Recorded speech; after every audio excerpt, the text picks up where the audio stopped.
Hello everyone, Radhe Radhe. मैं उमा अपने YouTube परिवार को प्रणाम करती हूँ। स्वागत है आप सभी का मेरी यूट्यूब चैनल उमा की दुनिया में। आ चुकी हूँ एक नए वीडियो के साथ, नई शुरुआत, नई कोशिश।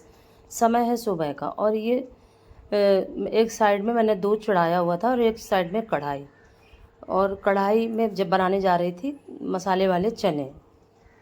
और ये जो दूध मैंने चढ़ाया है इसमें देखिए थोड़े से चावल मैंने डाले हैं। बनाने जा रही हूँ भोग के लिए खीर, क्योंकि कल थी नाग पंचमी और नाग पंचमी में हमारे यहाँ खीर का भोग लगता है। और उसके बाद ये चने बनाऊंगी, क्योंकि कोहरी खाई जाती है इस त्यौहार में। तो कोहरी को अब उस तरह से सादा चना और सादा गेहूँ बच्चे नहीं खाते हैं, तो अगर उसको मसाले के साथ अच्छे से फ्राई कर दो तो बच्चे खूब अच्छे से खा लेते हैं। और लेकिन मेरे यहाँ हमेशा से ही इसी तरह से चने बनते रहे, तो उसी तरह से बच्चों को पसंद भी है और मैं हमेशा इसी तरह से बनाती रही हूँ। फिर सभी मसाले मैंने डाल दिए थे और बहुत ही जल्दी से ये रेसिपी तैयार हो जाती है और हेल्दी भी रहती है और बच्चों को अच्छी भी लगती है। फिर क्या था कि जब चने बनाए फिर बच्चे थोड़ी सी, उनको कुछ मीठा खाने का मन था थोड़ा सा, तो वो फिर जाके ले आए जलेबी। तो फिर कल हमारा नाश्ता जो था सुबह का वो था जलेबी, दही और ये चने। काफ़ी अच्छा रहा सुबह का हमारा नाश्ता। और फिर उसके बाद मैंने शाम के समय खाना बनाया। शाम के समय खाना इसलिए बनाया क्योंकि फिर मेरी गैस ख़त्म हो गई थी। और ये देखिए कुछ इस तरीके से मेरे ये चने तैयार हो चुके थे और ये जलेबी। फिर हम ये नाश्ता करने के बाद फिर थोड़ी देर बाद मैंने वीडियो वगैरह डाले और फिर मैं काफ़ी देर बाद मिल रही हूँ आपसे। ये है दोपहर का समय और मैं आई थी छत पे कपड़े डालने के लिए। कपड़े डालने आई, काफ़ी अच्छा मौसम दिख रहा था। हालांकि बादल जैसे दिखाई दे रहे थे लेकिन मौसम अच्छा था, खूब अच्छी सी धूप निकली हुई थी। और बस जैसे ही मैं कपड़े डाल के और नीचे गई और जाके थोड़ी देर ही लेटी रसोई में जाके, और इतनी ही देर में इतनी भयंकर बारिश होने लगी कि मैं आपको अभी दिखाऊंगी। और सिर्फ इसीलिए मैं इस समय कपड़े छत पे नहीं डाल रही थी और कई दिन बाद मैंने छत पे कपड़े डाले थे। कुछ इस तरह का मौसम था और सिर्फ 15 मिनट बाद ही कुछ इस तरह का आलम हो चुका था और ये स्थिति हो गई थी मेरे सूखे हुए कपड़ों की। सारे सुखा के मशीन से और फिर फैलाए थे कि थोड़ी ही देर में सूख जाएंगे और इनको उठा के रख दूँगी, लेकिन ऐसा कुछ भी नहीं हुआ। और जब मैंने अपने कपड़ों की हालत देखी तो मेरा मन बहुत ज़्यादा दुखी हुआ। काफ़ी मेहनत से कपड़ों का सारा काम फिनिश होता है और फिर अगर एक बार चीज़ बिगड़ जाती है तो फिर उसको देख के बहुत कष्ट हो जाता है। कल यही हुआ मेरे साथ और देखिए कितनी तेज़ बारिश हो रही थी और बारिश होते ही पौधों में जो रौनक आ जाती है और आसपास के जो वातावरण में रौनक आ जाती है वो देखते ही बनती है। और काफ़ी कपड़े नीचे गिर चुके थे, इनको फिर बाद में उठा के खंगाला और खंगालने के बाद फिर फैलाया। और जो तार में कपड़े फैले हुए थे इनको ऐसे ही ड्रायर में डाल के फिर सुखाया और फिर नीचे ही डाले। और यही कारण रहता है कि कपड़े मैं रखे रहने देती हूँ लेकिन फिर छत पे फैलाने के लिए नहीं आती हूँ। और फिर देखिए कितना तेज़ पानी हो रहा था और फिर थोड़ी देर बाद जैसे ही पानी बंद हुआ देखिए कुछ इस तरह का मौसम हो गया था। हालांकि बादल अभी भी थे लेकिन मौसम बहुत अच्छा लग रहा था। तो फिर थोड़ा सा मैंने क्लिप लिया और ये देखिए ये हाल हुआ कपड़ों का।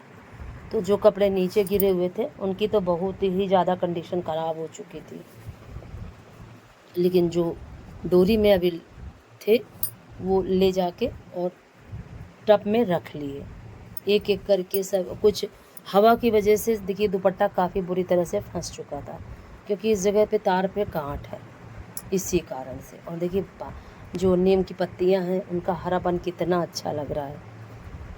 और आज क्या है, आज भजन वाला वीडियो भी थोड़ा सा लेट ही आ रहा है और ये वाला भी थोड़ा सा लेट आ रहा है, क्योंकि जिस दिन क्रम सुबह का बिगड़ जाता है उस दिन फिर अपने आप ही लेट हो जाता है।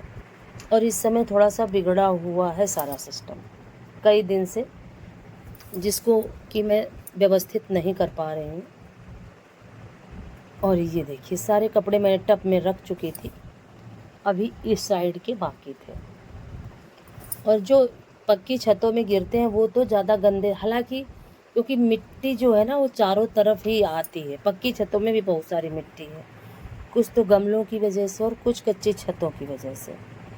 तो अगर कहीं भी कपड़े अगर ज़मीन में गिर जाते हैं तो वो गंदे हो ही जाते हैं, कितनी भी कोशिश। तो यही कोशिश करती हूँ कि इस समय यहाँ नहीं फैलाती हूँ।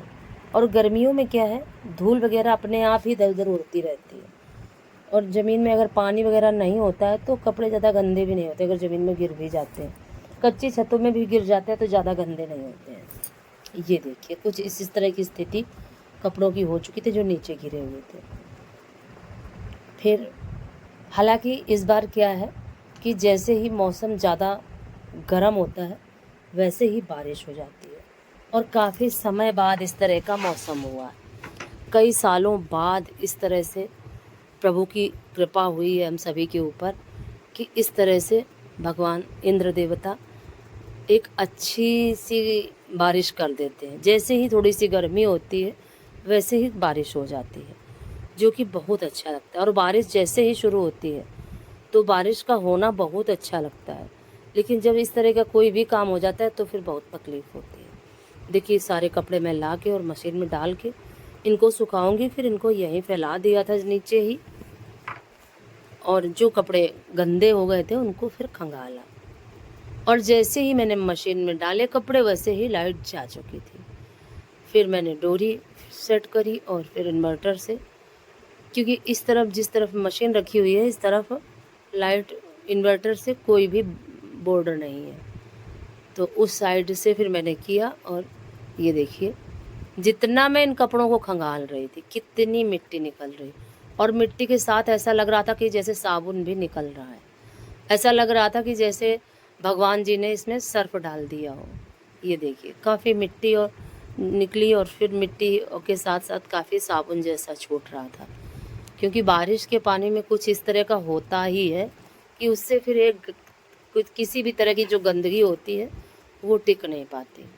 तो जो भी मिट्टी के साथ जब पानी मिला तो बिल्कुल कपड़े को बिल्कुल साफ़ कर दिया, जो मिट्टी थी वो साफ़ हो गई।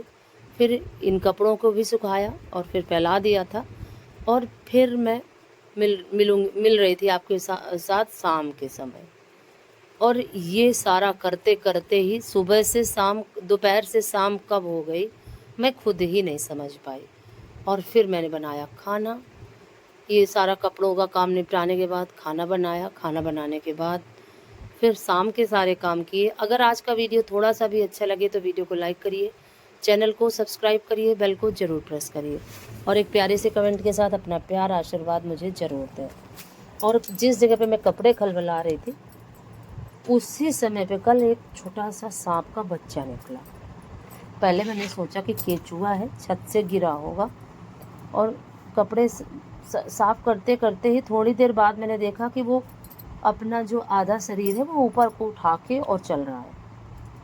तब मेरी समझ में आया कि ये सांप का बच्चा है, और बिल्कुल छोटा ही था तो समझ में नहीं आ रहा था। और इसी तरह से एक दिन ऐसा हादसा मेरे साथ और भी हो गया था। हम लोग मैं बिस्तर उठाने के लिए चली, वैसे ही चद्दर के ऊपर जो चादर होती है ओढ़ते हैं जिसको हम, उसके ऊपर एक छोटा सा खनखजूर का बच्चा चिपका हुआ था।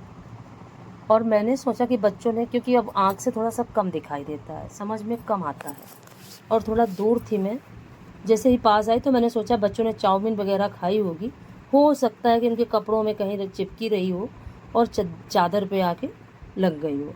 और जैसे ही मैंने उसको उंगली से छुटाने की कोशिश करी तो वो तुरंत चलने लगा। तो कुछ समय से ये चीज़ें मेरे साथ हो रही हैं, तो मन में थोड़ा सा भय जैसा हो गया है कि छोटे छोटे इस समय गर्मी की वजह से सांप, बिच्छू, खजूरे वगैरह निकलते हैं, और कच्चे घरों में तो वैसे भी बहुत ज़्यादा डर लगता है इन सभी चीज़ों से। और फिर शाम का समय था, तखत वगैरह साफ़ करना था क्योंकि बच्चों के सोने का समय हो चुका था। शाम क्या थी, रात थी, 9 साढ़े 9 बजने वाला था। और कल क्या था, शाम के समय थोड़ा सा मेरी तबीयत कम ठीक थी, इसी वजह से ये सारे काम लेट हो गए थे, और बच्चों का काम पहले हो चुका था। अभी तखत साफ़ करने के बाद जो बर्तन लगाने थे मुझे, इनको लगाऊंगी,